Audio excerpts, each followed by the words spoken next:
হচ্ছে হুলোর ঘাট, নবদ্বীপ হুলোর ঘাট। এই নবদ্বীপ হুলোর ঘাট থেকে আমরা ওই পারে যাব, ওই পারে হচ্ছে মায়াপুর। মায়াপুরে যাচ্ছি আমি আর সুতপা। এই হুলোর ঘাটের যে জায়গা সেই জায়গায় রয়েছে, তাই না? এই হুলোর ঘাট এখন আমাদের পার করতে হবে। ভালোই ভিড়, ভিড়টা দেখাই আপনাদের।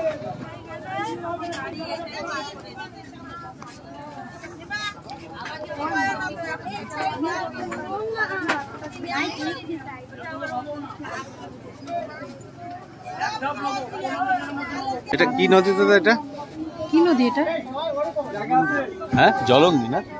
ও এটা জলঙ্গি নদী। আমি জানতাম না, যে দাদা পিছনে দাদা বলে দিল এটা হচ্ছে জলঙ্গি নদী, কিন্তু জল খুব একটা বেশি নেই। ও আচ্ছা আচ্ছা, ওই ওর সামনে না? হাওড়া হাওড়া। আচ্ছা আচ্ছা। আচ্ছা, এই যে পোড়ামাতলা ঘাটটা কোনটা? ও আচ্ছা আচ্ছা।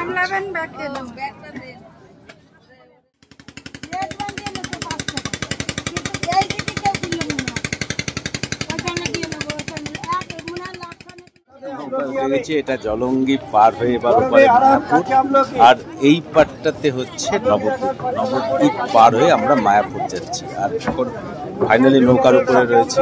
জলঙ্গি নদীটা নৌকা যাচ্ছে আর বেশিটা খুব যে নদীটার যে জল প্রচুর এরম না, ওই শীতকাল তো এখন।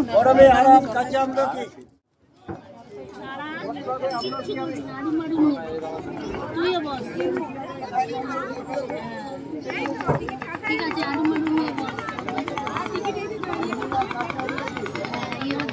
ঠিক আছে,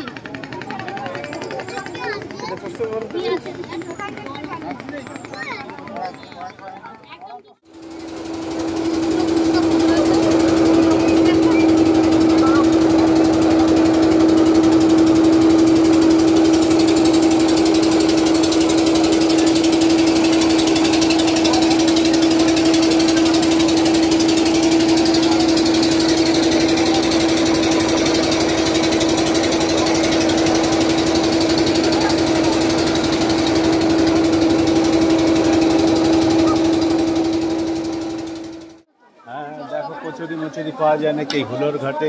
আমরা হুলোর ঘাটে এসে উপস্থিত, হুলোর ঘাট পার হয়ে আসলাম। এটা একদম হুলোর ঘাট পার হয়ে মায়াপুরে এসেছি।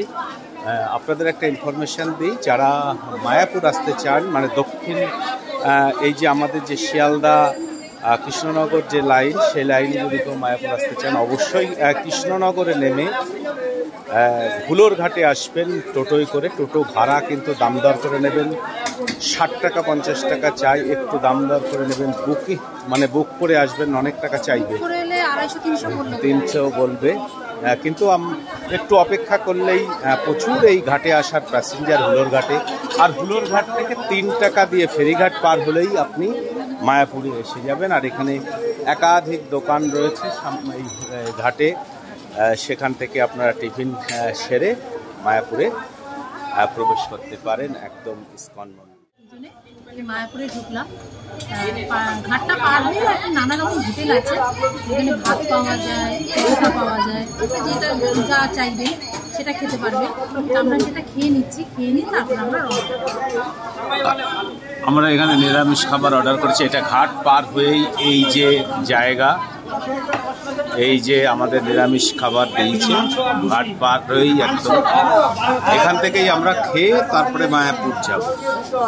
এটা খেয়ে নিচ্ছে, এটা নিরামিষ খাবার দিচ্ছে। এটা এই যে ঘাটের যে জায়গাটা, এই যে মুখটা, ওই যে সামনেই হচ্ছে মূল যে জায়গা, এইভাবে যাবে।